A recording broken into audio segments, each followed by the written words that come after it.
వాటి రిక్వెస్ట్ చేస్తున్నాను. దయచేసి చెప్పబడుతున్న ప్రతి మాటను మీరు వినండి. మీరు బైబిల్ కనుక తెచ్చుకుంటే దాన్ని చూడండి ఏవండి. అలాగే దాన్ని రాసే ప్రయత్నాలు కూడా చేస్తారని కోరుతున్నాను. ఈరోజు మనం మాట్లాడుకోబోయే అంశం ఏంటంటే, ప్రభుత్వాన్ని ఏర్పాటు చేసే శక్తి ప్రభువుదా ప్రజలదా అనే సందర్భాన్ని మనం మాట్లాడుకోవాలి. మరొకసారి, అధికారం ఇచ్చే శక్తి ప్రభువా ప్రజల? నేను రాజకీయం మాట్లాడతలేనండి, నేను రాజకీయం మాట్లాడతలేను. అధికారం ఇచ్చే శక్తి ఎవరికి ఉందని మాట్లాడుతున్నాను బైబిల్ ప్రకారంగా. వారు ఎన్ని కారణాలు మాట్లాడుకున్నా అందరికీ శాసనం బైబిల్. ఇది విశ్వశాసనం, ఇది విశ్వ రాజ్యాంగం. ఇది చెప్పిందే ప్రపంచంలో జరుగుతుంది. నీకు అర్థం కానంత మాత్రాన, అక్కడ రాయబడ్డ వచనం నీకు తెలియనంత మాత్రాన ఏదో అనుకోకు. ఇది చెప్పిందే సమాజంలో నడుస్తుంది, ఇది చెప్పిందే జరుగుతుంది, జరగబోయేది కూడా ఇదే నిజం. మరణం ముందు ఏం జరుగుతుందో, మరణం తర్వాత ఏమి జరుగుతుందో ప్రతి సంగతిని ఉన్నతంగా వివరించిన గ్రంథం ఏంటంటే బైబిల్. నువ్వు ఒప్పుకున్న నిజమే, అది ఒప్పుకోకున్నా నిజమే. నువ్వు నమ్మినా ఆయన యేసుప్రభు దైవమే, నువ్వు నమ్మకపోయినా ఆయన దైవమే. వెరీ గుడ్ అండి. ఇలాంటిది మరి రాజ్యాధికారం గురించి బైబిల్ ఏదైనా చెప్పిందా? రాజ్యాధికారం ఇచ్చేది ప్రజల లేకపోతే సర్వోన్నతుడైన ప్రభువా అనే సందర్భాలను మనం బాగా ఆలోచించాలండి. ఈ విషయం మనకు బాగా అర్థం కావాలి అని అంటే, దేవునికి మిక్కిలి నమ్మకమైన వ్యక్తి ముగ్గురు ఉన్నారని పాత నిబంధనలు రాయబడింది. అందులో ఒకరు యోబు, అందులో మరొక వ్యక్తి నోవాహు, అందులో మరొక వ్యక్తి దానియేలు అండి. ఈ ముగ్గురు ప్రపంచం మీదకి ఏదైనా విపత్తు వస్తుందంటే ఈ ముగ్గురు కలిసి ప్రార్థన చేశారనుకోండి, నరకాన్ని సైతం వీరి ప్రార్థన ఆపుతుందట. అలాంటి వారు వీళ్ళు అండి. ఈ ముగ్గురు ఎలాంటి వారు అంటే, విపత్తు రాబోతుంది, విపత్తును సైతం వీరి ప్రార్థన ద్వారా ఆ విపత్తును కూడా ఆపుతారు. అనగా ఆ విపత్తును రప్పించి దేవుని మనసును కూడా వీళ్ళు ఒప్పిస్తారు ప్రభువా అని. అంతటి నమ్మకమైన వ్యక్తులు వీళ్ళు మనుషులకు ముఖస్తుతి చేసే రకం కాదు, మనుషులు ఇచ్చే డబ్బుకు పడిపోయే రకం కాదు, అధికారాలకు పడిపోయే రకం కాదు. బలహీనత లేని జీవితాలు వారివి ఆ ముగ్గురి జీవితాలు.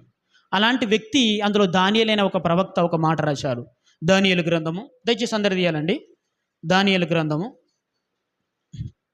4వ అధ్యాయము, దానియేలు గ్రంథము 4వ అధ్యాయం 17వ వచనంలో ఆయన ఒక ప్రవచనం రాశారండి.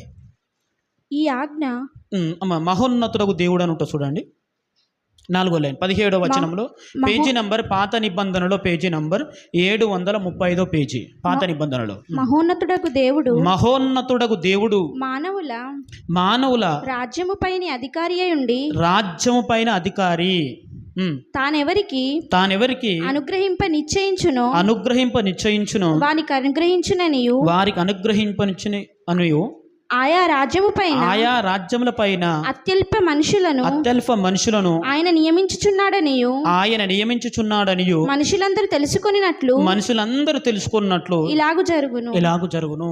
ఇక్కడ దానియేలు గారు ఒక ప్రవచనం చెప్పారు. ఎందుకంటే ఈ రాజ్యములన్నిటిపైన మనుషులు రాజ్యాలు ఉన్నాయి కదా. అప్పటి వరకు అష్షూరు రాజు, బబులోను రాజు, ఇజ్రాయెల్, అనేకమైన దేశాలు ఉన్నాయండి. అప్పటికే రాజరిక వ్యవస్థ అప్పటికే ప్రపంచంలో ఉంది.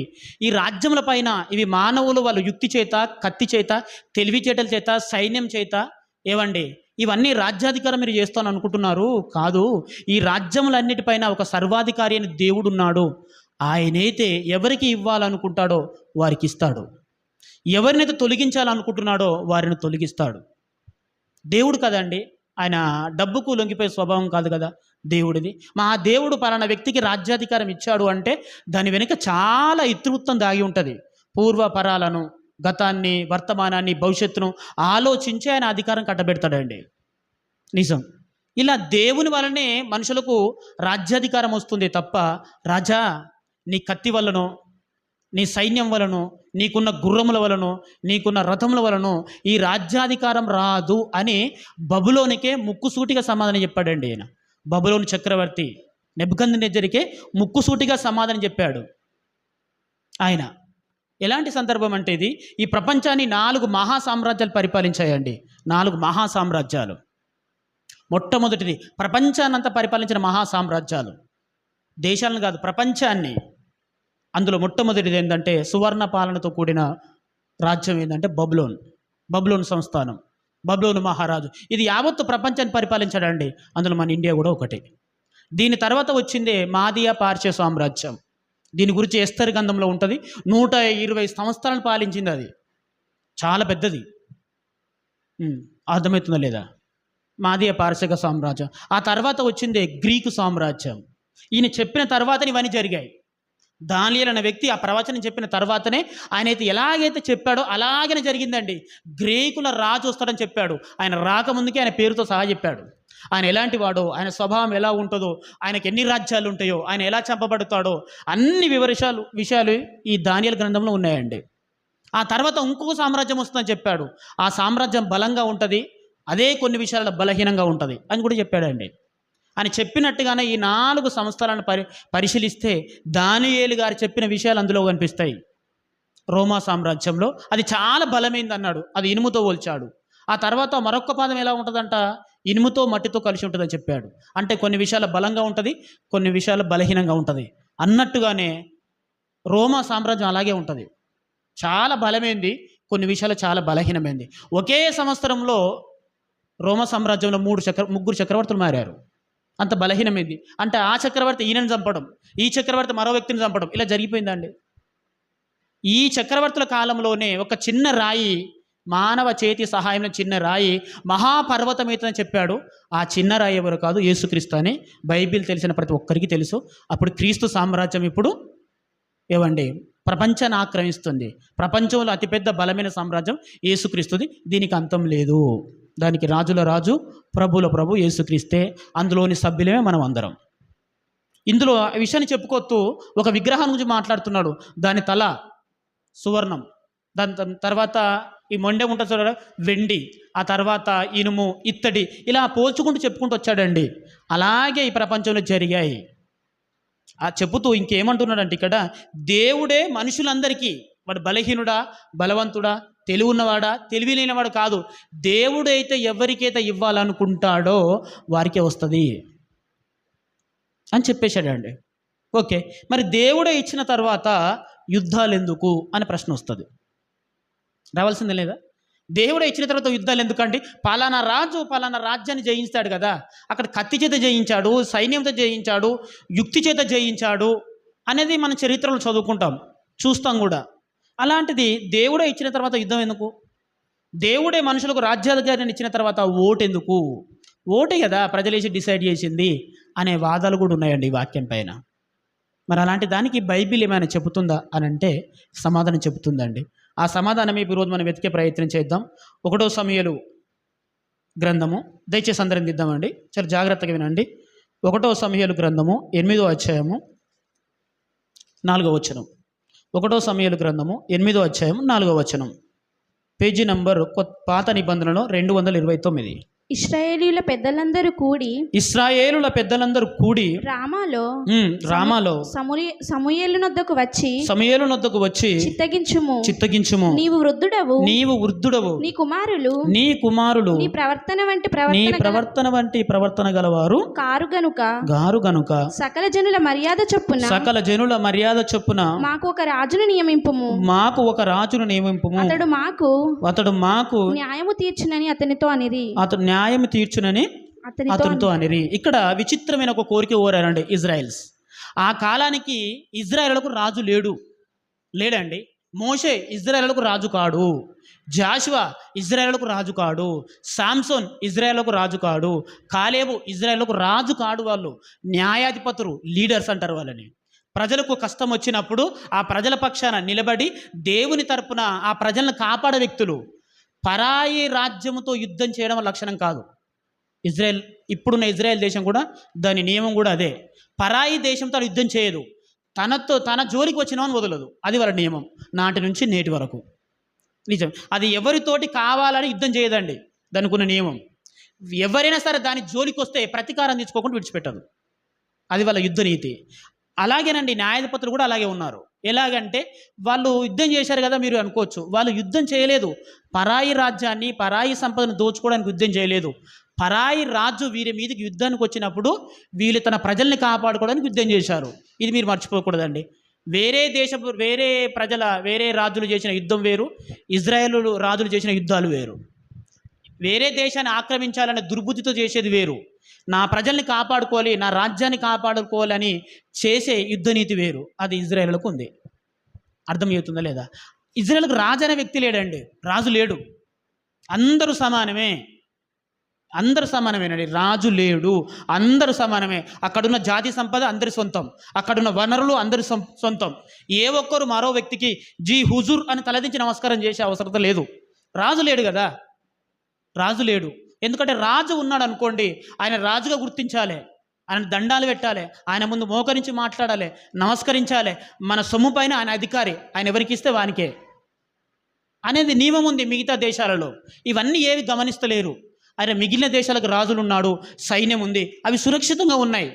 ఇప్పుడు మనకు కూడా రాజు కావాలి అనే ఉద్దేశంతో సమూయేలు దగ్గరకు వచ్చి ఈ నియమం, రాజు కావాలి, మాలో ఒక వ్యక్తిని రాజుని చేయండి, మాకు రాజరిక వ్యవస్థను ఏర్పరచండి అని కోరుకున్నారండి.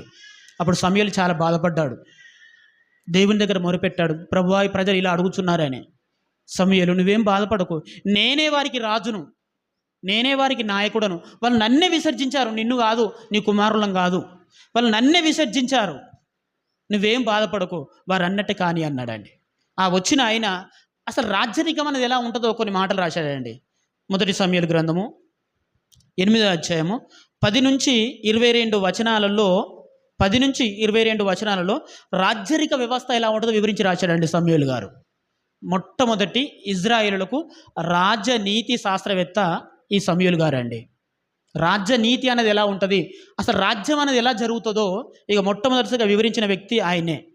నాయన మీరు రాజు కావాలని కోరుకుంటున్నారా, వెరీ గుడ్, కానీ ఆ రాజు అయితే ఎలా ఉంటుందో తెలుసా మీకు? మీరు అతనికి సైనికులుగా పనిచేయాలి, అతని కింద మీరు దాసులుగా పనిచేయాలి. మీ స్త్రీలు, మీ కడుపున పుట్టిన ఆడబిడ్డలు, మీ పిల్లలు, మీ అక్క చెల్లెలు ఆ రాజు ముందు ఆ రాజును సంతోషపరచడానికి నాట్యం చేయాలి, బోనగత్తలుగా ఉండాలి. మీ ఆస్తులని ఆ రాజు తీసుకుంటాడు, మీ ఆస్తుల పైన మీకున్న విలువైన వాటిపైన ఆ రాజు అధికారం చెలాయిస్తాడు, ఇది మంచిది కాదు, మిగిలిన రాజులతో పోల్చుకోకండి అని చెప్పాడండి సమూయేలు గారు. వారు వినాలంటే వినలేదు. ఎందుకంటే మాకు రాజు కావాలి సర్వమర్యాద చొప్పున. ఎందుకు అంటే 22వ వచనం చెప్తున్నారు చూడండి, 22వ వచనం. గనుక యెహోవా నీవు వారి మాటలు విని వారికి ఒక రాజును నియమించమని ఒక రాజు 20వ వచనం చదవండి అమ్మా. జనములు చేయ రీతిని మేము చేయునట్లు మాకు రాజు కావాలను, మా రాజు మాకు న్యాయము తీర్చును, మా ముందర పోవచ్చు అతడే మా యుద్ధములను జరిగించునని. రాజు ఏం చేస్తాడంటే వీరికి న్యాయం తీరుస్తాడంట. మరి అదే న్యాయం ప్రవక్త అయిన సమూయేలు తీర్చాడు, నచ్చలేదు. మా ముందర పోవచ్చు, మా పక్షాన యుద్ధం చేస్తాడు. మీకు కనిపించకుండా మిమ్మల్ని కాపాడింది యెహోవా కాదా? ఐగుప్తు దేశం చిన్న దేశం అనుకుంటున్నారా? అత్యంత బలమైన దేశం ప్రపంచంలో. అలాంటి దేశంలో నుంచి మేము విడిపించాడు మీ యెహోవా. ఎర్ర సముద్రం పాయలు చేశాడు మీ యెహోవా. ఎవరు తినని ఆహారం ఆకాశం నుంచి కురిపించాడు మీ యెహోవా. ఆయన మీకు మీ తరపున యుద్ధం చేస్తలేడా, మిమ్మల్ని కాపాడతలేడా? అవేవి లెక్కలు తీసుకోవట్లేదండి ప్రజలు. మాకు రాజు కావాలి, మాకు రాజు కావాలి అని ఆ రోజు ఆ దేశం అంతా పెద్ద స్ట్రైకే జరిగింది. ఇది గమనించిన సమూయేలు గారు లెక్కలు తీసుకొని, ప్రభువా రాజు కావాలని వాళ్ళు కోరికుంది సరే, ఎందుకంటే బయట అంతా రాజులే ఉన్నారు కదా అని మొట్టమొదటిసారిగా ఇజ్రాయేలులకు రాచరిక వ్యవస్థ ఏర్పడింది. అప్పటి వరకు వారి మధ్యలో ఉన్నది ప్రజాస్వామ్య వ్యవస్థనే, దేవుని పరిపాలన వారి మధ్యలో ఉన్నది. రాజు వచ్చాడండి. కానీ ఆ రాజుని ఇచ్చిన ఎవరి ఇష్ట ప్రకారం రాజుని ఏర్పరచుకుంటాడు, ప్రజలు ఏర్పరచుకుంటారు రాజుగాడు. అక్కడ కూడా ఒక నీతి ఉంది వాళ్ళకు. ప్రభు మాకు రాజు కావాలి, కానీ మేము ఎంచుకోం ఆ రాజుని, మీరే ఏ వ్యక్తిని అయితే మాకు రాజుగా ఇస్తారో ఆ వ్యక్తే మమ్మల్ని పరిపాలించాలని కోరుకున్నారండి. వారి కోరిక అది దేవునికి నచ్చకపోయినా దేవుడే ఒక వ్యక్తిని రాజుగా నియమించాడు. ఇజ్రాయేలులకు మొట్టమొదటి రాజు ఎవరు అంటే సౌలు. ఎవరంటే మా పేరు జాగ్రత్తగా వినాలే. నాటి రాజకీయం నేటి రాజకీయం ఎలా ఉందో చెప్తాను, అర్థం చేసుకోండి. ప్రియ దేవుని పిల్లలారా, రాజు, ఆ రాజు పేరు ఏంటి అంటే సౌల్. సౌల్ అనే వ్యక్తిని రాజుగా చేశారండి. ఓకే ప్రియ దేవుని పిల్లలారా, రాజు, ఈ రాజు అనే వరకు అధికారం ఎలా ఉంటుంది? అప్పటి వరకు సౌలు సామాన్యుడు, ప్రజల్లో ఒక్కడు. అప్పటి వరకు పాలన ఎవరి చేతిలో ఉండేదంటే ధర్మశాస్త్రం చేతుల్లో ఉండేది. ధర్మశాస్త్రం ప్రకారం శిక్షింపబడేవారు. ధర్మశాస్త్రం అంటే దేవుని పరిపాలనలో ఉండేవారు, దేవుని పరిపాలనలో ఉండేవారు ప్రజలందరూ. దేవుని భయం ఉండే. ఇప్పుడు దేవుని భయం కాస్త ఏమైపోయిందంటే రాజు భయంగా మారిపోయింది. రాజు శిక్షిస్తాడు. ఇప్పుడు కూడా అంతే కదండి, దేవుని భయం తక్కువ, తప్పు చేస్తే పోలీసులు అరెస్ట్ చేస్తారని భయం ఎక్కువ. ఏమండి, నేను దేవుని సన్నిధిలో సరిగా లేకపోతే దేవుడు నన్ను ఏమనుకుంటానో భయం తక్కువ.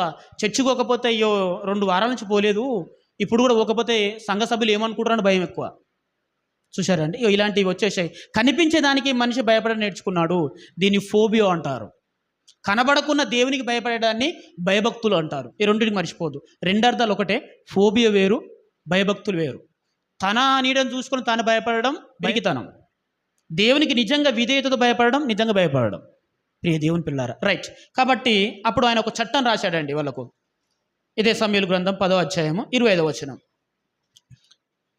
తర్వాత సమూయేలు రాజ్య పాలన పద్ధతిని జనులకు వినిపించి ఒక గ్రంథమందు రాసి యెహోవా సన్నిధిని దాన్ని నుంచెను. అప్పుడు మొట్టమొదటిగా పబ్లిక్ అడ్మినిస్ట్రేషన్ అంటారు దీన్ని.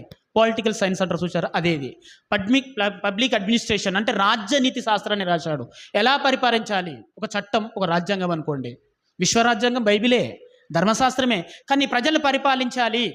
అలాగని నువ్వు రాజు అయిన తర్వాత నీ అధికారాన్ని ప్రజలపైన రుద్దరాదు, ప్రజలను నీకు బానిసలుగా చేసుకోరాదు అని కొన్ని చక్కని, ఎక్కడ లేని అత్యంత గొప్ప విలువలు ఆ కాలంలోనే దేవుడు అందించాడండి వారికి. Very good. ఇలాగా పరిపాలన సాగుతుంది. సాగిన తర్వాత ప్రజలందరూ సౌలు గారిని రాజు వర్ధిల్లుగాక, రాజు చిరంజీవి అవునుగాక అనే గొప్ప ఘనత సౌలు గారికి వస్తుందండి. సౌలు గొప్ప రాజు. మొదటి దినాల్లో సౌలు చాలా గొప్ప రాజు. ఇదంతా గమనించిన సౌలు గారికి ఒక విషయం అర్థమైపోయింది. ఈరోజు నేను రాజుని అయ్యానంటే కారణం ఎవరు? సౌలు రాజు అయ్యాడంటే కారణం ఎవరు? జనాలా దేవుడా? బాగా జనాలా దేవుడా? జనములా దేవుడా? దేవుడే అని మీరు అంటున్నారు, ఎందుకంటే మనకు నమ్మకం కదా, జనాలంటే ఏమో అనుకుంటారా అని. దేవుడు అని మీరు అనుకుంటున్నారు. కానీ సౌలు రాజు అవ్వడానికి దేవుడు కారణం కాదు. ఎవరు కారణం? జనాలు అంటేనే కదా, జనాలు ఒప్పుకుంటేనే కదా. మాకు రాజు కావాలని వారు అడగకపోతే సౌలు ఎలా రాజు అయ్యేవాడు? ఇది సౌలు గారికి అర్థమైన తీరు చెప్తున్నాను. నేను ఈరోజు రాజే అందరి చేత మన్నలను పొందుతున్నానంటే ఈ ప్రజలే కదా నన్ను రాజును కావాలి, రాజులు కావాలన్నారు. ఈ ప్రజలే నేను వద్దంటే ఈ ప్రజలే ప్రభు ఈయన బాగలేడు, ఈ సౌలు అనే వ్యక్తి మంచిగా లేడు, ఇతడు దుర్మార్గంగా పాలిస్తున్నాడు, వామ్మో ఈ రాజరిక వ్యవస్థ మేము ఇలా ఉంటుంది అనుకోలేదు, ఈ రాజును తొలగించమని దేవుని దగ్గర మొరపెట్టారు అనుకోండి, నా పదవి పోతుంది అనుకున్నాడండి. నిజంగా అనుకున్నాడా? అనుకున్నాడు. ఎందుకంటే నాకు అధికారం ఇచ్చింది ఎవరు? ప్రజలు. అంటే ఈ ప్రజలు దేవుని అడిగితేనే కదా నాకు ఈ రాజరికాన్ని ఇచ్చింది దేవుడు. ఈ ప్రజలు దేవుని దగ్గర మొరపెట్టుకుంటేనే, సమూయేలు దగ్గర మొరపెట్టుకుంటేనే నాకు ఈ రాజరికం వచ్చింది. అలాగే ఈ ప్రజలు నాకు వ్యతిరేకంగా మొరపెట్టారనుకోండి, నా పదవి పోతుంది అనుకున్నాడు, నా రాజరికం పోతుంది అనుకున్నాడు. కాబట్టి నేనేం చేయాలి? ఇప్పుడు ప్రజలను మచ్చిక చేసుకోవాలి. ఇదండి అస్సలు రాజనీతి బయటకు వచ్చింది. సౌల్లో అప్పటి వరకు నిద్రాణ స్థితిలో ఉన్న రాజనీతి ఈ రోజు సమాజంలో ఏం జరుగుతుందో ఆ రోజు సౌల్లో అప్పుడే నిద్ర లేచింది అది. ఎందుకంటే ప్రజలు కదా, ఈ పదవి నాకు కావాలి అంటే ప్రజలు నాకు మద్దతు ఇవ్వాలి. ప్రజలు వేడుకున్నారు అనుకోండి నాకు వ్యతిరేకంగా, నా పదవి పోతుందని గమనించిన వ్యక్తి ప్రజలను సంతోషపెట్టే పనులు చేయడం నేర్చుకున్నాడండి. ప్రజలు కోరుకున్న చేయడం చెప్పాడు. కానీ రాజుగా ఏర్పరిచింది, రాజు అంటే ఎవరు? దైవ ప్రతినిధి. దేవుని విలువలు సమాజానికి నేర్పించడానికి.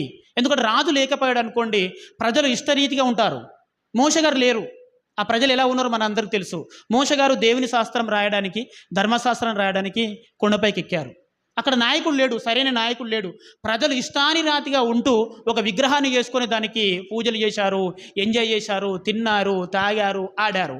ఎందుకంటే అక్కడ మోషే లేరు.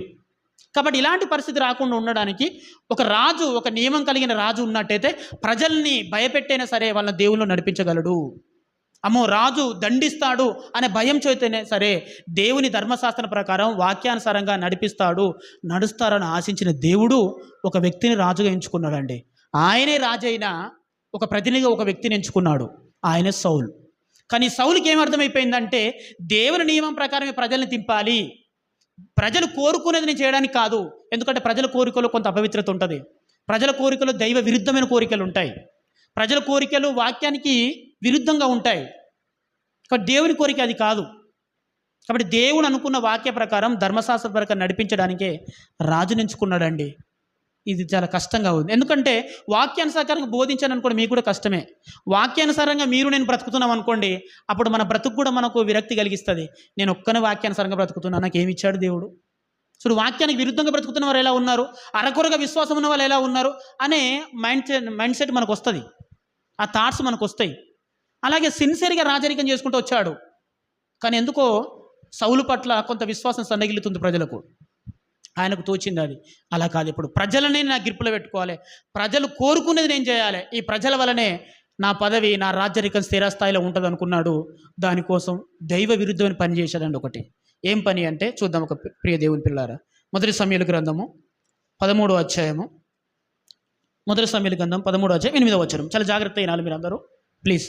సమూయేలు చెప్పినట్టు అతడు 7 దినములు ఆగి సమూయేలు గిల్గాగునకు రాకపోవుటయు జనులు తన యొద్ద నుండి చెదిరిపోయుటయు చూచి దహన బలులను సమాధాన బలులను నా యొద్దకు తీసుకొని రమ్మని చెప్పి దహన బలి అర్పించెను. Very good. ఇక్కడ ఏం జరిగిందంటే దహన బలి రాజు అర్పించాడండి.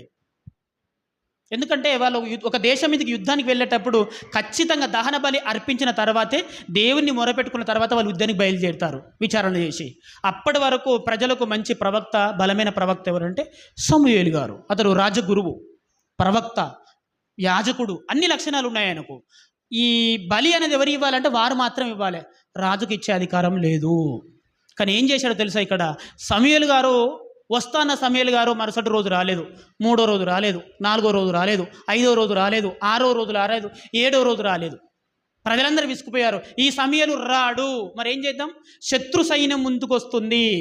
కాబట్టి వెంటనే మనం ఏం చేద్దామంటే, రాజా ఆ బలి మీరే ఇవ్వండి, మీరే రాజు కదా, మీరే సర్వోన్నతులు కదా, మీరే ప్రభువులు కదా. సమూయేలు ఎవరు ఇప్పుడు మనకు రాలేదు కదా సమూయేలు, ఆ బలి ఏదో మీరే ఇచ్చేయండి, మనం యుద్ధానికి వెళ్ళిపోదాం అన్నారండి. ప్రజలందరూ అరిశారు, సౌలు గారు మీకు మేము తోడుగా ఉన్నాం. ప్రజలు కదా అండి, అదంతా నిజం అనిపించింది సౌలు గారికి. ఇప్పుడు ఈ ప్రజలు కోరుకున్నది నేను చేయలేకపోయాను అనుకోండి, నేను ఒక బలహీనులాగా వీళ్ళకి కనిపిస్తాను, ఈ సౌలు రాజు అమాయకుల్లాగా కనిపిస్తాను, నన్ను జీరో అనుకుంటారు, నా మద్దతు పోతుంది అనుకుని ఆలోచన చేసి ప్రవక్తలు, యాజకులు ఇవ్వాల్సిన బలిని తానే ఇచ్చేశాడు. అది ఇవ్వకూడదు కదా, ధర్మశాస్త్రం ప్రకారం విరుద్ధం. ఎందుకు ఇచ్చావు సమూయేలు అంటే, ఈ ప్రజలందరూ నా యొద్ద నుండి చెదిరిపోవుచున్నారు కాబట్టి ఏం చేయాలి, ఇప్పుడు వాళ్ళ ప్రజా మద్దతు నేను కూడగట్టుకోవాలి అని అంటే, అమ్మో ఈయన సమూయేలు కంటే గొప్పవాడు అనిపించుకోవాలి. ఫ్యాన్స్ ఎవరికి ఉంటారండి, గొప్పలకే ఉంటారు కదా, అవును కదా. కాబట్టి ఈ సమూయేలు కంటే ఈయన గొప్పవాడు, అమ్మని చక్రవర్తి దహన బలి అర్పించాడంటే, అమ్మో ఈయన చాలా గొప్పవాడు అని ప్రజలు అనుకోవాలి. ఇప్పుడు నన్ను ప్రజల మద్దతంతో నా వైపు తిరగాలి అనే ఉద్దేశంతో ధర్మశాస్త్రం ప్రకారం చెయ్యని నీచ కార్యం చేశాడండి ఆయన. వెంటనే సమూయేలు వచ్చాడు. చూడండి అక్కడ ఏం మాట్లాడుతున్నాడు.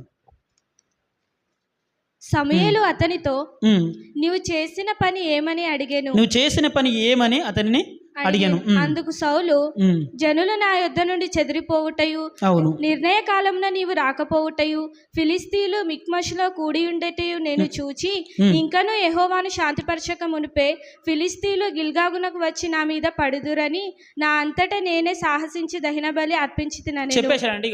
వాళ్ళు వస్తున్నారయ్యా, ప్రజలు చెలిపోతున్నారు, మీరు రాలేదు, సైన్యం దగ్గరకు వస్తుంది, నేనే సాహసించి ఇచ్చేశాను. అప్పుడు ప్రజలందరూ సమకూర్చాడు, జయధ్వనులు చేశారు. నాకు మంచి పేరు ప్రఖ్యాతి వచ్చింది సౌలు గారికి అప్పుడు. కానీ సమూయేలు ఏమన్నాడో తెలుసా, చూడండి కింద. అందుకు సమూయేలు ఇట్లా, నేను నీ దేవుడైన యెహోవా నీకు ఇచ్చిన ఆజ్ఞను గైకొనక నీవు అవివేకపు పని చేసితివి.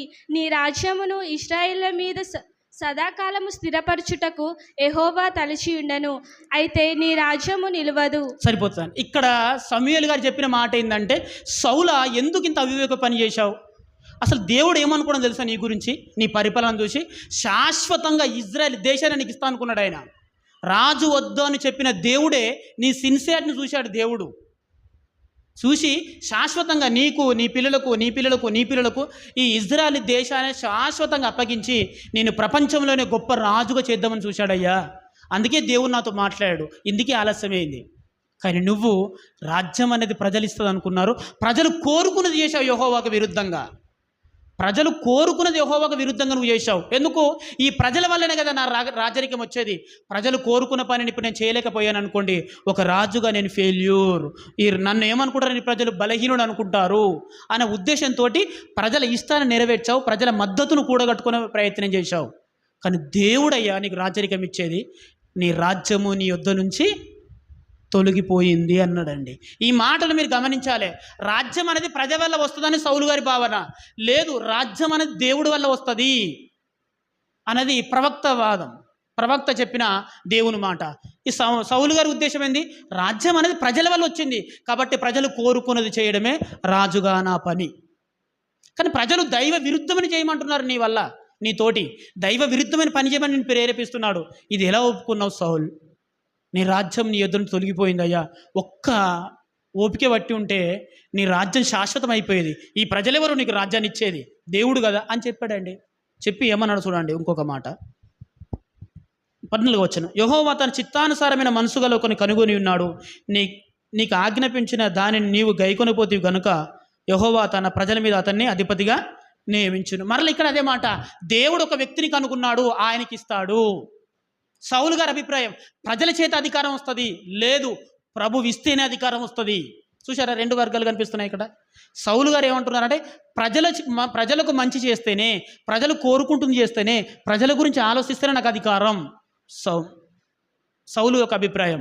అదే సమయంలో ఏమంటున్నాడు, దేవుడు నీ యొద్ద నుంచి తొలగించాడు, ఆయన ఇష్టానుసారుడైన ఒక వ్యక్తిని కనుగొన్నాడు, ఆ వ్యక్తికి దాన్ని అప్పగిస్తున్నాడు.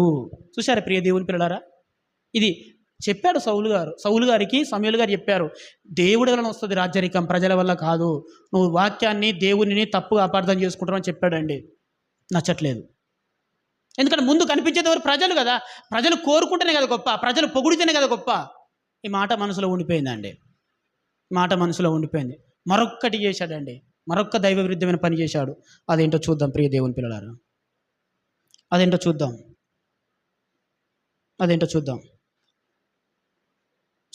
రెండో సమూయేలు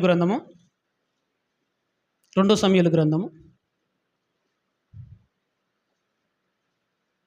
క్షమించండి, మొదటి సమూయేలు గ్రంథము 15వ అధ్యాయము, 2వ సమూయేలు గ్రంథం 15వ అధ్యాయము 28వ వచనం. 15:28. అప్పుడు సమూయేలు అతనితో ఇట్లనెను, నేడు యెహోవా ఇశ్రాయేలు రాజ్యమును నీ చేతిలో నుండి లాగివేసి నీకంటే ఉత్తముడైన నీ పొరుగువానికి దానిని అప్పగించి ఉన్నాడు. Very good. చూసారు, ఇక్కడ కూడా సమూయేలు మరొక మాట చెప్పారండి. సౌలు రాజా, నీ చేతిలో నుండి దేవుడు రాజ్యాన్ని తీసివేశాడు. ఎక్కడ చూడండి రాజ్యాన్ని తీసివేశాడని చెప్తున్నాడు, దేవుడు తీసివేశాడని చెప్తున్నాడు. ప్రజలు కాదు ఇక్కడ తీసేసేది, దేవుడు తీసివేశాడు. సౌలు గారికి ఇంకా అర్థం కావట్లేదు, తీసేస్తే పోవాలి కదా, ఇప్పటికే పోతలేదని అనుకుంటున్నారు. ఆల్రెడీ పోయింది, ఆ వేరే వ్యక్తికి ఇచ్చాడు. ఆ వేరే వ్యక్తి ఎవరో మీకు తెలుసు అందరికీ. ఎందుకు ఇలా చేశాడు ఇక్కడ అంటే, అమలేకుల పట్టణం మీదకి వెళ్ళమని చెప్పాడండి. వెళ్ళి అక్కడ ఉన్న ప్రతి ఒక్కరిని క్లీన్ చేసాయి, పశువులనేమి అన్నిటిని క్లీన్ చేయమన్నాడు. ఆయన దేవుడు క్లీన్ చేయమన్నాడంటే అది ఖచ్చితంగా గొమొర్రా లాంటి పట్టణమై ఉంటుంది. అది ఖచ్చితంగా నోవాహు దినంలో ఉన్న ప్రజల వంటి స్వభావమై ఉంటుంది. దేవుడు ఎవరిని చంపమన్నాడు కదా, నోవాహు దినములలో ఉన్న జంతువులు ఎందుకు చంపమన్నాడు ఆయన అన్నాడు అంటే అది ఖచ్చితంగా శాసనం, అది వాస్తవం కూడా. అలాంటి పరిస్థితే సౌలుకు అప్పగించాడండి. నువ్వు అమలేకుల పట్టణం మీదకి వెళ్ళు, దాన్ని క్లీన్ చేయన్నాడు.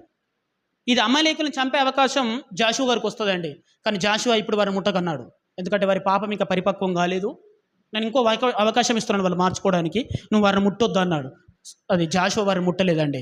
అదే అవకాశం ఇక్కడ ఎవరికి వచ్చిందంటే, కానీ ప్రజలు ఉంటారు కదండి, ఆ ప్రజలు ఏం చేశారంటే, రాజా ఈ జంతువులను చంపడం ఎందుకు, ఏమండి ఈ స్త్రీలను చంపడం ఎందుకు, ఈ ధనాన్ని కాల్చడం ఎందుకు, ఇవన్నీ మన రాజ్యాన్ని తీసుకెళ్ళిపోదాం, పశువులు ఉన్నాయి కదా, బలమైన పశువులు ఉన్నాయి ఇక్కడ, ఇవి తీసుకుని పోదాం, ఇవి అవసరమైతే దేవునికి బలిద్దాం, మనమేం తింటలేం కదా, మనమేం పెంచుకోవట్లేం కదా అన్నాడండి.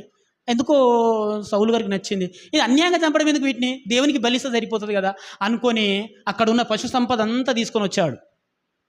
రాజును చంపమని చెప్పాడు, ఎవ్వరు శేషం మిగిలి ఉండకూడదని చెప్పాడు. రాజును పట్టుకొని వచ్చాడు అగాగీయుడిని. ఈ విషయం సమూయేలు గారు తెలిసిన సమూయేలు వచ్చాడు, దేవుడికి అప్పగించిన పనిని చేశావా, మరి చేసుంటే ఈ పశువులు ఎక్కడివి, ఈ రాజు ఎవరు, ఆ స్త్రీలు ఎవరు అని అడిగారండి. వీళ్ళంతా అమాయకులే, దేవుడు క్లీన్ చేయమని చెప్పాడు కదా, ఎందుకు వారిని బతకనిచ్చామని చెప్పాడు. అంటే అని సరియాడండి. ఎందుకంటే ఆ పశువులు మేము తెచ్చుకోలేదు ప్రవక్త గారు, దేవునికి బలి అర్పిద్దామని. అప్పుడు ఇంకో మాట చెప్తున్నాడు చూడండి, 22వ వచనం. 22వ వచనం. అందుకు సమూయేలు, తాను సెలవిచ్చిన ఆజ్ఞను ఒకడు గైకొనడం వలన యెహోవా సంతోషించినట్లు ఒకడు దహన బలులను అర్పించడం వలన ఆయన సంతోషించిన అన్నాడు. బలులు అర్పిస్తేనో కానుకలు ఇస్తానో ఆయన సంతోషించే దేవుడు కాదయ్యా, ఆయన చెప్పిన మాట ప్రకారం బ్రతికితే సంతోషించేవాడు. నీ ముడుపులకు ఏవండి నీ పాపపు సొమ్ములకు, రక్తంతో తడిచిన పాపపు సొమ్ములకు ఆయన తలదించేవాడు కాదు. అలాంటి వాటిని కానుకబిట్టలు వేయకూడదు.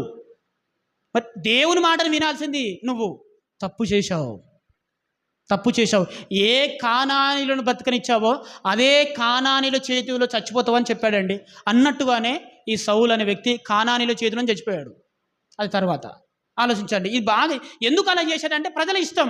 ప్రజలు చెప్పినట్టుగా నేను వింటే, సైన్యానికి ఇష్టప్రకారం నేను నడిస్తే, సైన్యం చేత నేను మంచి అనిపించుకుంటే, ప్రజల చేత నేను మంచి అనిపించుకుంటే వారి మద్దతు, వారి గుర్తింపు నన్ను రాజును శాశ్వతంగా చేస్తుంది అనేది నా నమ్మకం అండి. అందుకే ఏ చోట పోయినా ప్రజలకు ఇష్టంగా నేను ప్రవర్తిస్తున్నాడు. అర్థమవుతుంది మీకు? ఎందుకంటే రాజ్యానికి ఇచ్చేది ఎవరు? ప్రజలు. రాజరికం ఇచ్చేది ఎవరు? ప్రజలు. గుర్తించేది ఎవరు? ప్రజలు. పాట పాడేది ఎవరు? ప్రజలు. దావీదు గొలియాతును కొట్టినప్పుడు పాడబడింది ఎవరు? దేవుడా? ప్రజల? ప్రజలు వాడారు. అలాంటి గుర్తింపు నాకు రావాలి. వాళ్ళని వాడమని ధర్మశాస్త్రం ఏం చెప్పిందా? అది వాళ్ళ పిచ్చి. వాళ్ళు వాడారు. వాళ్ళ పిచ్చి అది.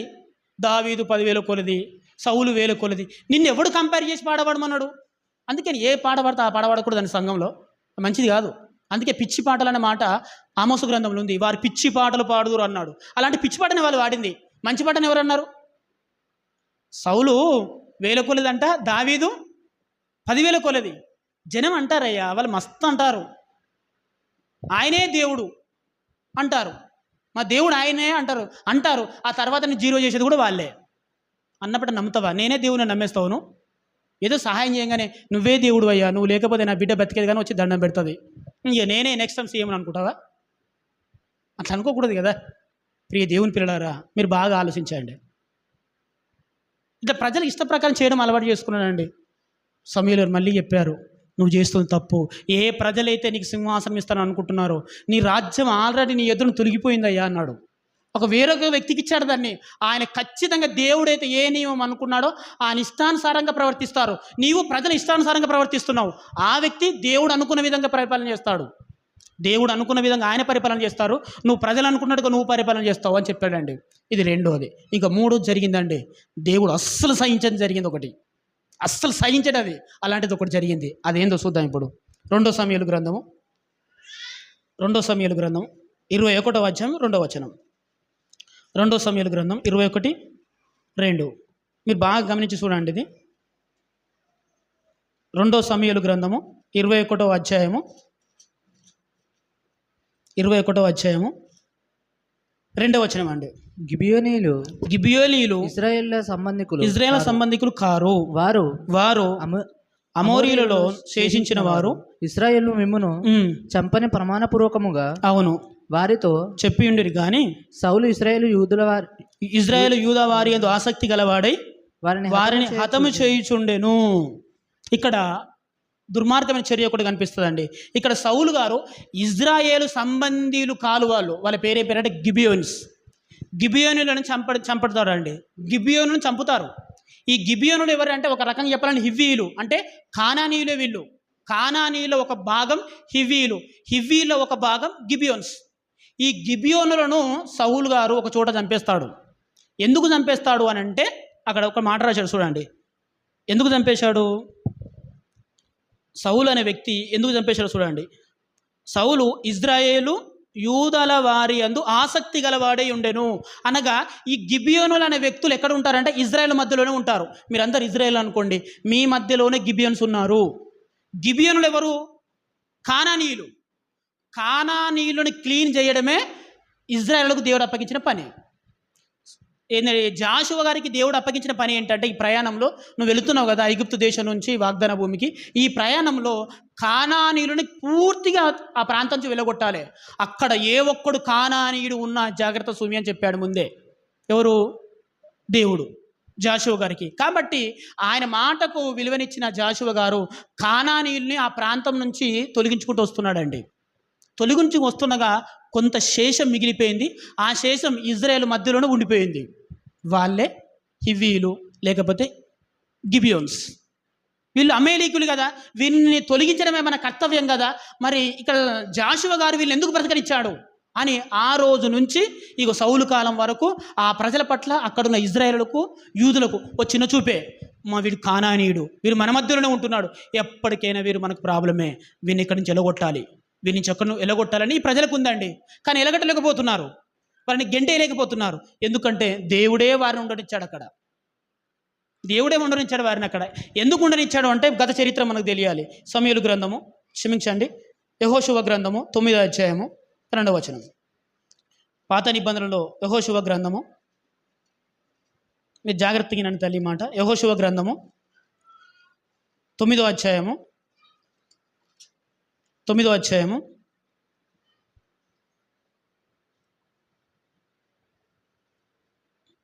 9వ అధ్యాయం 3వ వచనం, 3వ వచనం, 9వ అధ్యాయం 3వ వచనం, పేజీ నంబర్ యెహోషువ ఎరికోనుకును హాయికిని చేసిన దానిని గిబియోను నివాసులు విన్నప్పుడు వారు కపటోపాయం చేసి రాయబారులమని వేషం వేసుకొని బయలుదేరి తమ గాడిదలకు పాదములు కట్టి పాదకిలి చినిగి కుట్టబడిన ద్రాక్షరసం సిద్ధలు తీసుకొని పాదకిలి మాసికలు వేయబడిన చెప్పులు పాదములకు తొడుక్కొని పాద బట్టలు కట్టుకొని వచ్చిరి.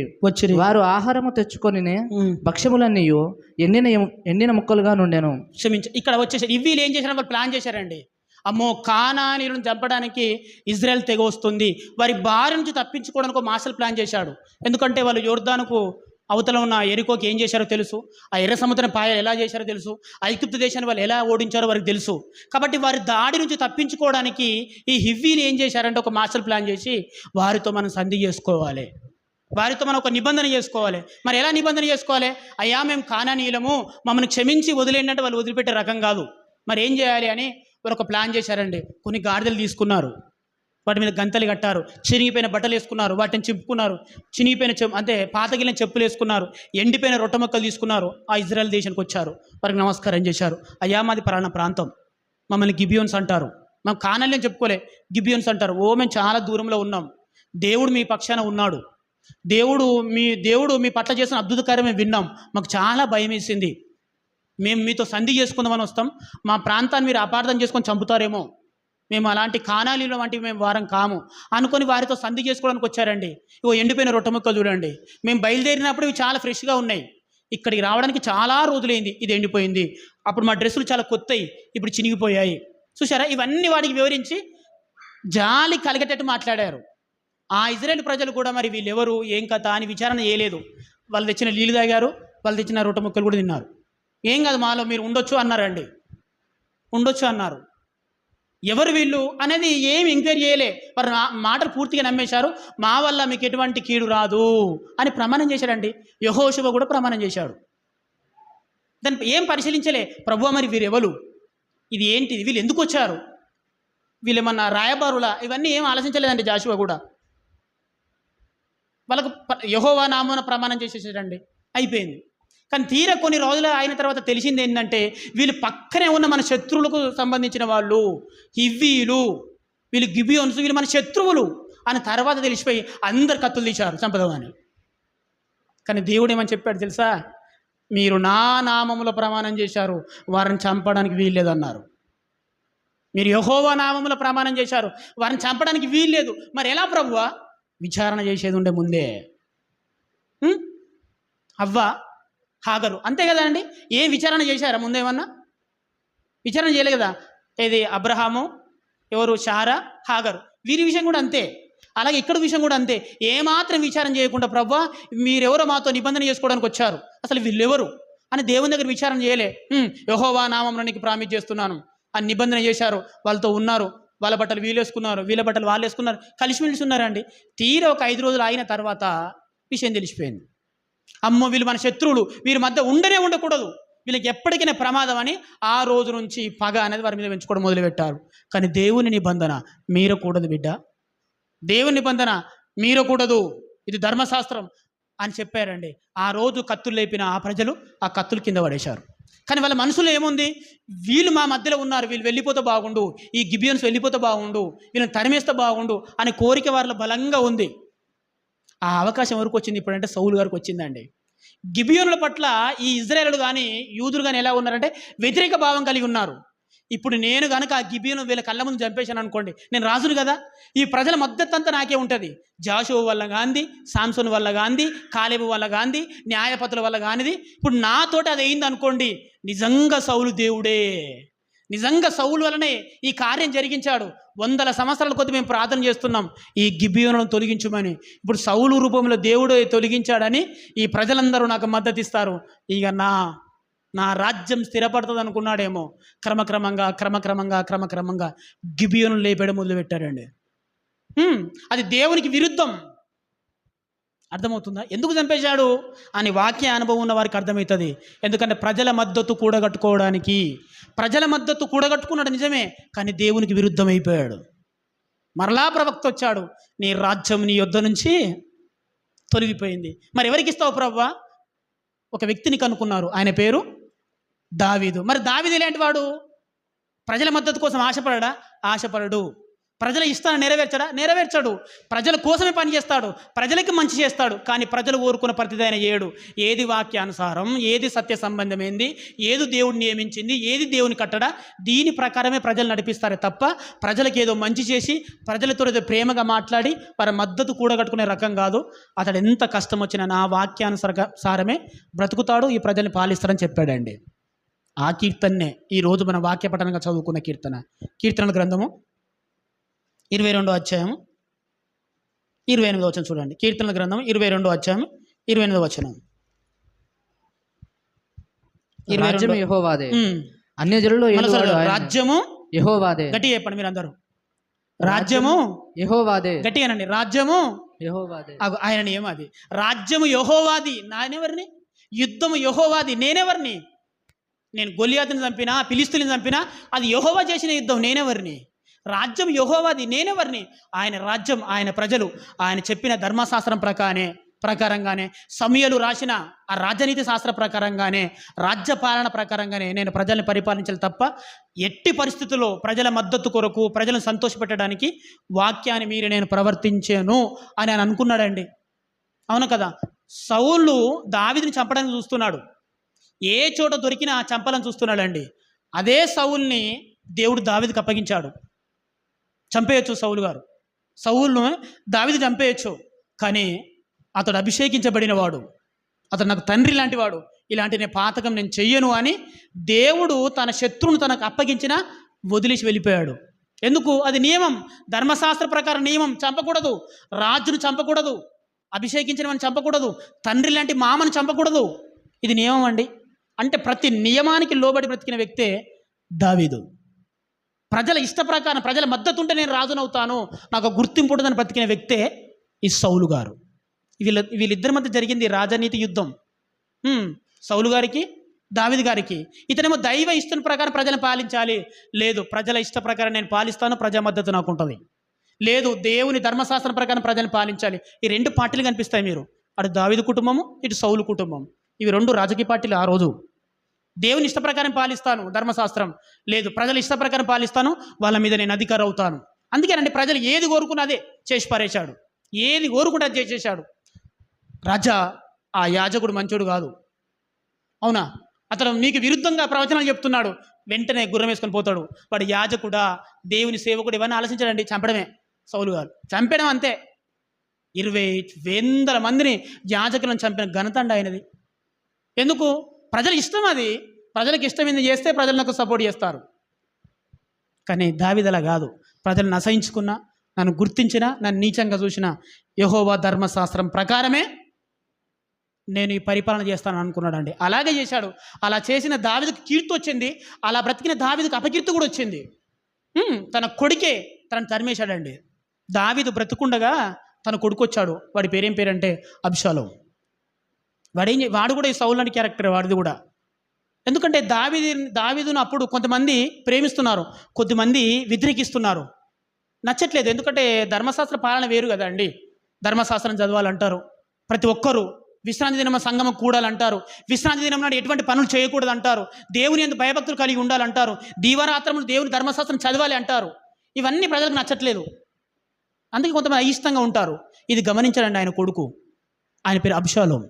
గమనించి ఏం చేశాడంటే, ఈ ప్రజలను కనుక నా వైపు త్రిప్పుకుంటే, నా డాడీకి అయితే ఎవరైతే వ్యతిరేకంగా ఉన్నారో ఈ ప్రజలందరినీ నా వైపు తిప్పుకుంటే నేను వారి మీద రాజ్యం అవుతాను, ఆ తర్వాత మా డాడీని కూడా నేను జయించొచ్చని ఒక పెద్ద మాస్టర్ ప్లాన్ వేసాడండి ఆయన. అది కూడా చూపిస్తాను మీకు, చూడండి. మొదటి రాజుల గ్రంథము, క్షమించండి, రెండో సమూయేలు గ్రంథము 15వ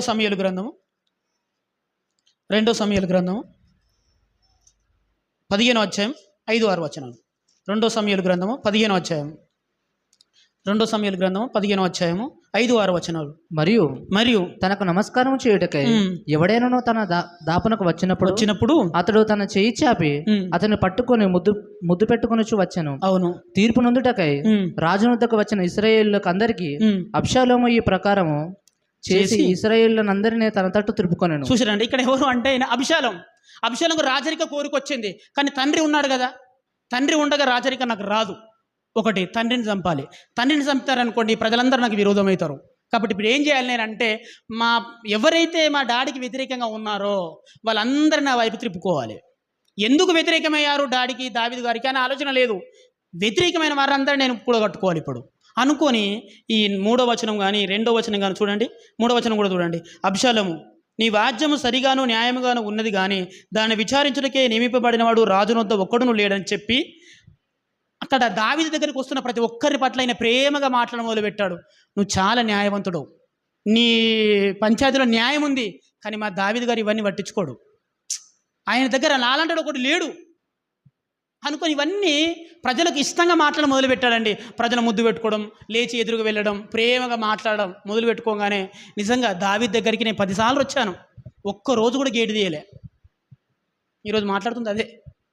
10 సార్లు వచ్చానంటే దావీదు దగ్గరికి, నేను ఒక్కరోజు కూడా నన్ను దావీదు నా దగ్గర రాలేదు, మాట్లాడలేదు. కానీ అభిషోలం గారు మా ఇంటికి వచ్చాడు, నాతో మాట్లాడాడు, నా సమస్యకు పరిష్కారం చూపాడు అని ఒక వర్గం బయలుదేరిందంటాడు. బయలుదేరగానే ఏమైపోయింది చూడండి 6వ వచనంలో. ఈ ప్రకారం చేసి ఇజ్రాయేలులందరినీ అతను తన తట్టు తిప్పుకున్నాడు. ఇప్పుడు దావీదు ఒక రాజ్యం, అభిషాలం ఒక రాజ్యం. చూస్తే అభిషాలం రాజ్యమే పెద్దగా ఉంది, సైన్యం. దావీదు రాజ్యం చిన్నగా ఉంది, ఎందుకంటే దేవుని వాక్య ప్రకారం పాటించే వ్యక్తి కదైనా. కానీ ఇది రాజ్యద్రోహం కేసు పెట్టి అభిషాలంగానే దండించగలడు దావీదు గారు, కానీ కొడుకుని చంపకూడదు కదా, వాక్యానుసారంగా మార్చే రకంగా చాలా ప్రయత్నాలు చేశాడండి. అది మనకు అర్థమైతలేదు అభిషాలంకు. కాబట్టి మత పెద్దలను, యాజకులను అందరిని తన వైపు తిప్పుకున్నాడు. ఒక రకంగా చెప్పాలంటే దావీదు కంటే అభిషాలం టాప్ అయిపోయాడు. ఇప్పుడు ప్రజలంతా నాతో ఉన్నాడు, నేనే రాజులను ప్రకటించుకున్నాడు. ఆశ్చర్యకరం ఏంటంటే కొన్ని సంవత్సరాలు తిరిగి ముందుకు చచ్చిపోయాడు. అంతే, ప్రజలు ఇచ్చే అధికారం అలాగే ఉంటుంది. ఆ తర్వాత అభిషాలం మంచోడు కాదా అని ప్రజలందరూ ఎటువైపు వచ్చారు, మళ్ళా దావీదు వైపు వచ్చారు. ఇక ఇలా ఉంటుంది ప్రజలు ఇచ్చే అధికారం. అధికారం ఇచ్చేది దేవుడే, కానీ ఎవరు ఇస్తాడు? దేవుడు తన ప్రజల కోసం ఇస్తాడు. కానీ అధికారం ఇచ్చే శక్తి ప్రభుదే తప్ప ప్రజలు కాదు. ప్రియ దేవుని పిల్లలారా, ప్రజలే ఇస్తారు. ప్రజలకు ఇష్టమైనది నేను చేయాలనుకుంటే ప్రజల కోరికలు ఎలా ఉంటాయి మీకు తెలుసా? కొన్ని చెప్తానండి, ప్రజల కోరికలు ఎలా ఉంటాయో. నిర్గమకాండము 14వ అధ్యాయం 12వ వచనం.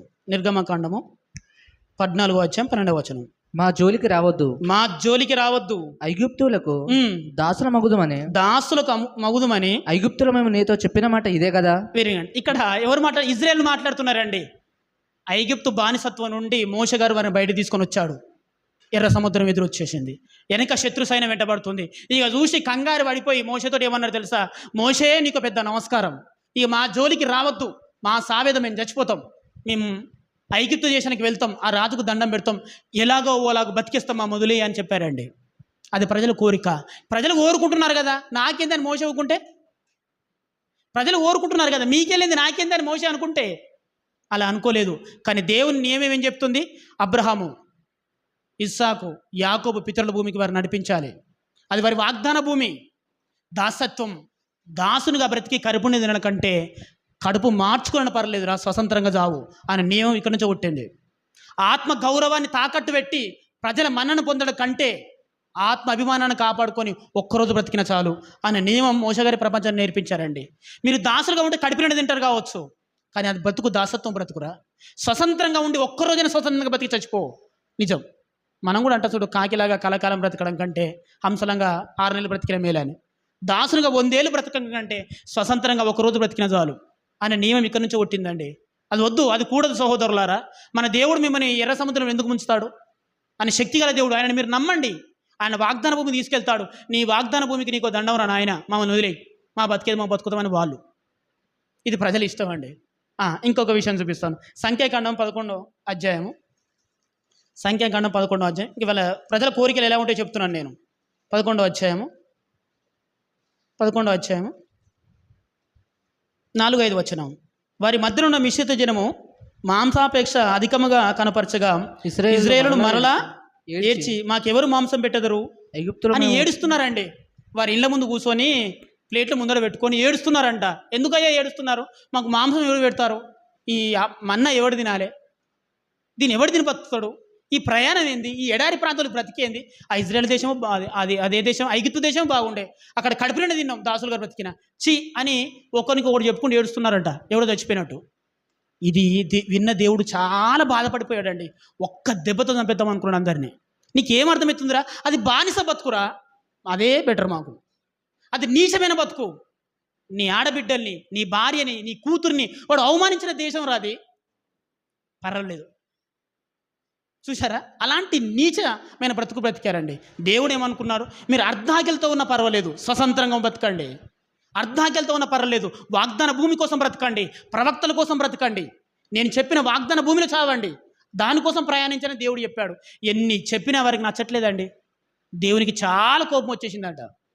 చాలా కోపం వచ్చేసింది. ఇగో ప్రజల కోరిక ఇలా ఉన్నది కానీ గమనించిన మోషే, నడవండి అక్కడికి వెళ్ళిపోదాం, తీసుకెళ్ళిపోయాడు అనుకోండి. మెస్సయ్య అనే వ్యక్తి పుట్టాడు. ప్రపంచానికి రక్షణ అనేదే రాదు. ఎందుకంటే వాళ్ళ కోరిక వాగ్దాన భూమిలోకి వెళ్ళాలని కాదు, ఐగుప్తు దేశానికి వెళ్ళాలనేది. కాబట్టి ఎక్కడ ప్రజల కోరిక కానీ విలువనివ్వలేదండి. ప్రజలు మంచి కోరుకుంటే దానికి సంతానంగా నెరవేర్చాడు. మంచును కోరుకునే వ్యక్తులు వేల మీద లెక్క పెట్టవచ్చు. నా ఇష్ట ప్రకారం నేను బ్రతకాలన్న కోరిక చాలామందికి ఉంటుంది. ఇజ్రాయెల్ కొన్ని కోరిక ఎలాంటిదంటే, వారు తినిరి త్రాగిరి ఆవుటకు లేచిరి. వాళ్ళు తినడం, త్రాగడం, ఆటోకు లేవడం, ఇదే వారి జీవితం, ఇంకేం లేదు. ఇక భక్తి, నియమాలు, పద్ధతులు, కట్టడాలు, ధర్మశాస్త్రం ఇవన్నీ వారికి నచ్చాయి. తినాలి, త్రాగాలి, ఆడాలి, ఈ 3 నియమాలు అండి వాళ్ళవి. అందుకే మోషే వెళ్ళిపోయిన తర్వాత కూడా వాళ్ళు ఒక విగ్రహాన్ని చేసుకొని డ్యాన్సులు ఆడారు, పాటలు పాడారు, పండుగ చేశారు. తినడం, త్రాగడం, ఎంజాయ్ చేయడం, ఇంతకు మించి ఏం లేదు ఇజ్రాయెల్ పద్ధతి. కానీ మోషే గారు ఎప్పుడు దాన్ని ఒప్పుకోలేదు. అందుకే మోషే మీద చాలా మందికి వ్యతిరేకత ఉంది ఆ రోజుల్లో వ్యతిరేకత ఉంది. ఎంత వ్యతిరేకత ఉందో ఒక మాట చూపించి మీకు ఇస్తాను. సంఖ్యాకాండము 14వ అధ్యాయంలో ఎంత వ్యతిరేకత ఉందంటే 9వ వచనం చివరి 14వ అధ్యాయం 9వ వచనం చివరి లైన్ అండి. ఆ సర్వ సమాజం వారిని రాళ్లతో కొట్టి చంపవలననగా. ఎందుకు మోషేను రాళ్లతో కొడతామని ఫిక్స్ అయిపోయారు? ఎందుకు ఫిక్స్ అయిపోయారు అంటే, అక్కడ వేగు చూడడానికి కొంతమంది పంపిస్తారు. వేగు చూడడానికి 12 గోత్ర ప్రజలు వెళ్ళిపోతారండి. వేగు కొంతమంది మంచి చేస్తారు, కొంతమంది చెడ్డ సమాచారం చేస్తారు. అందులో కాలేబు గారు, యెహోషువ మంచి సమాచారం తీసుకొస్తారు. ఆ ప్రాంతాన్ని మనం జయించవచ్చని. మిగిలిన వాళ్ళు ఆ ప్రాంతాన్ని మేము జయించలేం, వారిని చూస్తే మనం చంపేస్తారు, వాళ్ళంతా భయంకరంగా ఉన్నారు, ఎత్తుగా ఉన్నారు, ఒక్కొక్కటి ఫిలిస్తీయుడు అంత ఎత్తుంటారు అనమాట వాళ్ళు. ఆ ప్రాంతానికి మనకు వద్దు, ఈ మోస మనకు వద్దు, అవసరమైతే ఈ మోసని చంపేసి మన ఐగుప్తుకే వెళ్ళిపోదాం. ప్రజలు కోరుకుంటున్నారు కదా అనుకొని వారి ఇష్ట ప్రకారమే మోషే గారు చేశారనుకోండి, ఇక వాగ్దాన భూమి అబ్రహాముకు, ఇస్సాకు, యాకోబుకు ప్రమాణం చేసిన ప్రమాణం నిలుస్తుందంటారా? నిలవదు.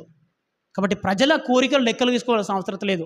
వారి కోరిక దేవునికి విరుద్ధంగా ఉన్నప్పుడు దాన్ని పాటించవలసిన అవసరం ఏమి లేదు. పాటించవలసిన అవసరం ఏమి లేదండి. మోషే గారు అదే చూశారు. ప్రజల కోసమే నాయకత్వం వహించారు, ప్రజల మధ్యలో ఉన్నాడు. కానీ ప్రజల కోరికలు దేవునికి భిన్నంగా ఉన్నప్పుడు దాన్ని ఖండించాడు. ఇలాంటి నాయకుడు కావాలని కోరుకున్నాడండి. అప్పుడు సౌలు గారు అనే వ్యక్తి ఉంటే, ప్రజలారా మీ ఇష్టమే నా ఇష్టం, మీరు నన్ను అధికారిగా చేస్తే చాలు, పదండి మన ఐగుప్తు దేశానికి వెళ్ళిపోదాం అనేవాడండి. అప్పుడు వాగ్దానం నెరవేరేదా? మెస్సయ్య అనే వ్యక్తి వచ్చేవాడా? ఈ ప్రపంచానికి రక్షణ దొరికేదా? చూసారా? ప్రజల కోరిక ఏంటంటే, మాకు ఈ కష్టాలు ఉండకూడదు, మాకు ఈ నడక ఉండకూడదు, మాకు ఇవన్నీ ఉండకూడదండి, మేము తినాలి, త్రాగాలి, హ్యాపీగా ఎంజాయ్ చేయాలి. ఇది కదా స్వతంత్రం అంటే. మళ్ళీ ఏంది ఇది? ఈ ఆజ్ఞలు ఏంది? ఈ ధర్మశాస్త్రం ఏంది? యెహోవా విశ్రాంతి దినం పాటించడం ఏంది అనుకొని చేతులు పట్టుకొని ఏడ్చాడండి. మోషే గారు ఖండించారు దాన్ని. లేదు, ఇది దేవుని నియమం. మీరు ఐగుప్తు దేశంలో ఉన్నప్పుడు బానిసలుగా బ్రతికారు కదా, అక్కడ ఆ రాజు చెప్పిన పాటించారు కదా, కానీ దేవుని ధర్మశాస్త్రం అలాంటిది కాదు. మిమ్మల్ని కాపాడేది, మీ పిల్లల్ని కాపాడేది, రాబోతున్న తరతరాలలో ఇజ్రాయెల్ దేశం అంటే ఇది అని ప్రపంచ ఖ్యాతి వస్తుంది.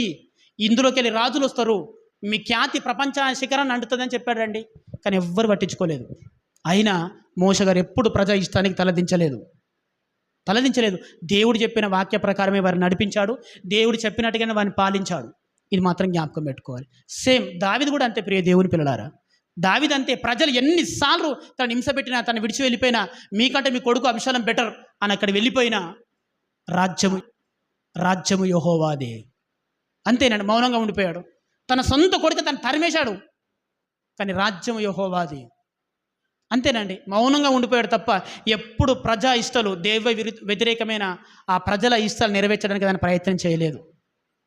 దేవుడు ఏమనుకున్నాడో ఆ నియమాలనే ఇజ్రాయెల్ దేశంలో పాటించాడు. అందుకే దావీదు రాజుగా, చక్రవర్తిగా ఇప్పటికీ ప్రపంచ మధ్యలో నిలబడిపోయాడు. దేవుడిచ్చాడు ఆ గుర్తింపు. ఇది మీకు అర్థం కావాలి. ప్రజలు ఇచ్చేది కాదు సుమా. ఈరోజు ప్రజలు మీరు అనుకున్నారు, ప్రజలే దేవుళ్ళు, ప్రజలే ఓటర్ల దేవుళ్ళు, ప్రజలే దేవుళ్ళు. ప్రజలు ఎలా ఉంటారో తెలుసా? ఒక మాట నీకు యేసుక్రీస్తు గురించి చెప్పాలి. ప్రజలు ఎలా ఉంటారో ఒక మాట నీకు యేసుక్రీస్తు గురించి చెప్తే అసలు ప్రజల సైకిల్ ఎలా ఉంటారో మీకు అర్థమవుతుందండి. యోహాను సువార్తలో ఒక మాట రాశాడండి భక్తుడు. ప్రజలు ఎలా ఉంటారో ఒక మాట రాశాడు ఆయన. యోహాను సువార్త 21వ అధ్యాయము 25వ వచనం. ఫస్ట్ 20-30 వచనం చదవండి. ఒకటే పేజీలో ఉంటాయి, 102వ పేజీ. మరియు అనేకమైన ఇతర సూచక్రియలు యేసు తన శిష్యుల ఎదుట చేశాను, అవి గ్రంథమందు వ్రాయబడి ఉండలేదు. నెక్స్ట్ 21వ అధ్యాయము 25వ వచనం. యేసు చేసిన కార్యములు ఇంకను అనేకములు కలవు. వాటిలో ప్రతి దానిని వివరించి వ్రాసిన ఎడల అట్లు వ్రాయబడిన గ్రంథములకు భూలోకమైన చాలదని నీతో తోచున్నా. యేసుక్రీస్తు చేసిన అద్భుతములు 1, 2, 3 కావట. అనేకమైన అద్భుతం చేశాడండి, అనేకమైన. ఒక రకంగా చెప్పాలంటే ఇజ్రాయెల్ దేశంలో ఆయన వల్ల మేలు పొందని కుటుంబం లేదు. యేసుక్రీస్తు వల్ల ఈ కుటుంబానికి మేలు జరగలేదండి, ఒక్క కుటుంబం కూడా లేదట ఆ ప్రాంతంలో. అనేకమైన అద్భుతములు చేశాడు, సూచక్రియలు చేసిన. దాని అర్థం ఏంటంటే యేసు ప్రభు సంచరించిన ఆ ప్రాంతంలో ఆయన చేసిన అద్భుతాలు 1, 2, 3 కావే అనేకములు. అవి విస్తరించి రాసిన ఎడల, వివరించి రాసిన ఎడల సరిపోదు అన్నాడు. కలం సరిపోదు, పుస్తకాలు సరిపోవు అని చెప్పాడు ఆయన. నిజం, అన్ని చేశాడా? అన్ని చేశాడండి. ఒక మాటలు చెప్పాడంటే ఆ దేశంలో, ఆ ప్రాంతంలో ప్రతి ఒక్క కుటుంబానికి యేసుప్రభు వల్ల మేలు జరిగింది. ప్రతి ఒక్క కుటుంబానికి. ఈ కుటుంబానికి వెళ్ళి యేసుప్రభు వల్ల మీ కుటుంబానికి మేలు జరిగిందా? అవును, నా కొడుకు పెద్ద జ్వరం వచ్చి చచ్చిపోతాడు అనుకున్నా, ఆయన దయవల్ల బ్రతికాడు, వెరీ గుడ్. యేసుప్రభు వల్ల మీ కుటుంబం ఏమైనా జరిగిందా? అవును, నా చచ్చిపోయిన నా కొడుకు తిరిగి బ్రతికాడు. అవును, నేను రక్తస్రావం గల స్త్రీని, నేను బ్రతికని ఆయన వల్లనే. నాకు మూర్ఛరోగం, నేను బ్రతికని ఆయన వల్లనే. నాకు మూగదయ్యం పట్టింది, నేను బ్రతికని ఆయన వల్లనే. నేను కుంటివాడను, నడిచాను ఆయన వల్లనే. నేను గుడ్డివాణి ఆయన వల్లనే. ఎవ్వరిని అడుగు, వారు చెప్పే మాటలు ఆకాశాన్ని అంటున్నాయండి. అప్పుడు యేసుప్రభు అనుకోవాలి, అది నేనంటే పట్టించుకోలేదండి. అందుకే యేసుప్రభు యెరూషలేముకి ఎంటర్ అవుతుంటే యేసయ్య హోసన్నా హోసన్నా, దావీదు కుమారునికి జయము జయమని వాళ్ళ గొంతు ఆకాశాన్ని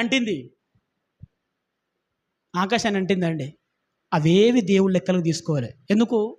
నేను ప్రజలను సంతోషపెట్టడానికి పనులు చేయలేదు ఆయన.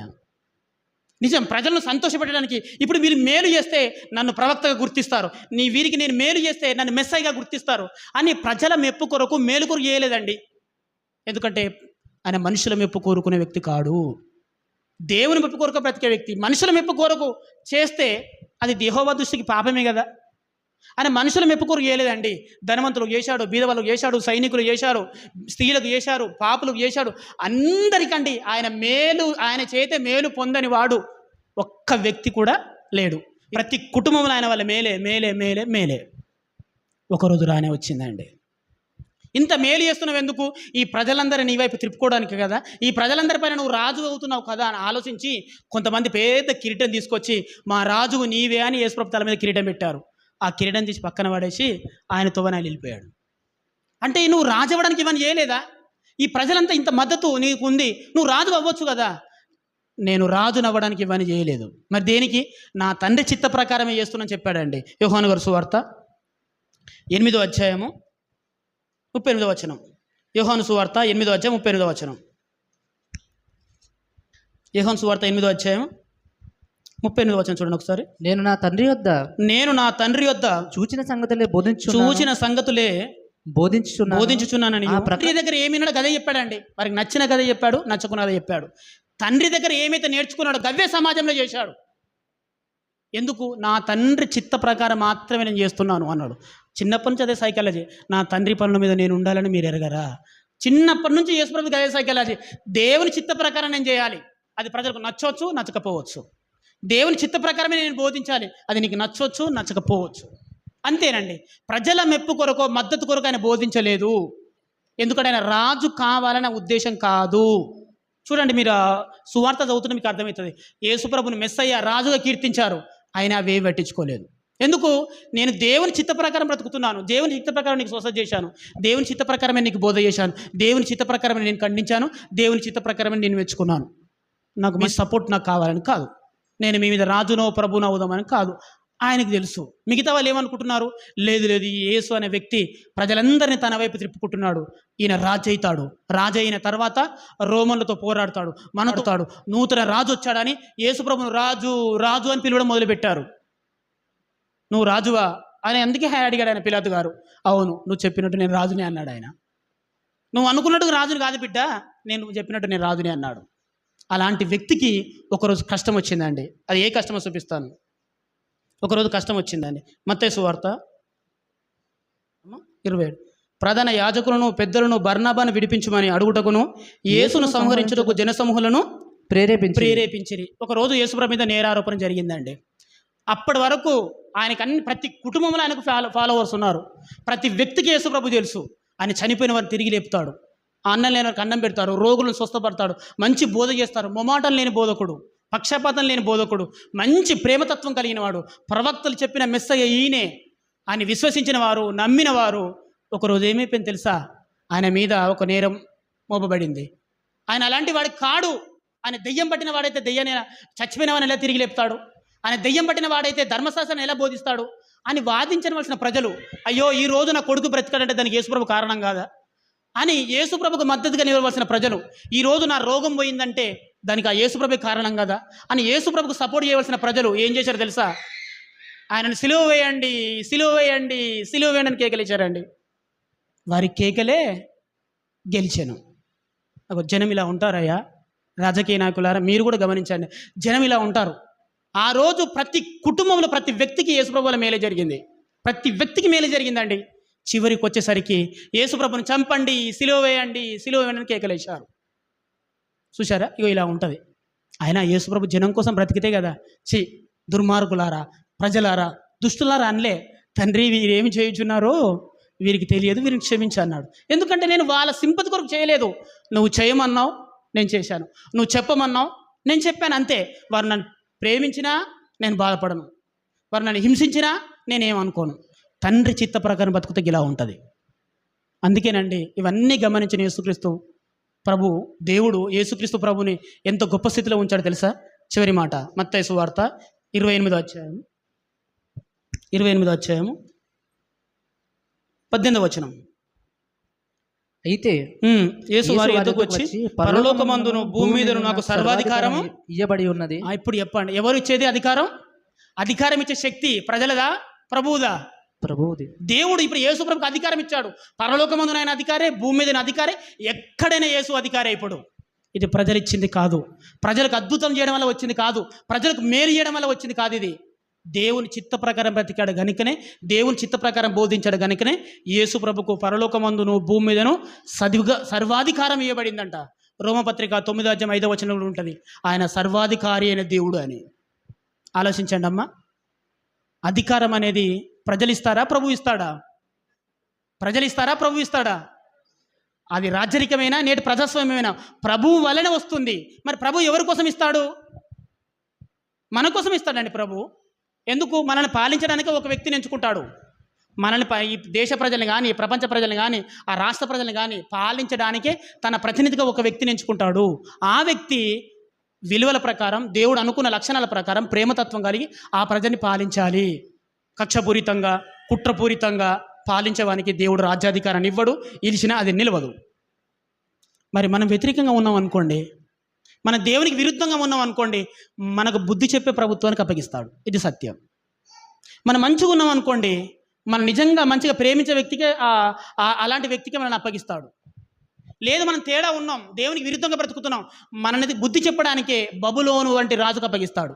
ఇది చిత్తమండి ఆయనది. ఎందుకంటే మానవుల రాజ్యాలన్నిటిపైన ఆయన ప్రభువు.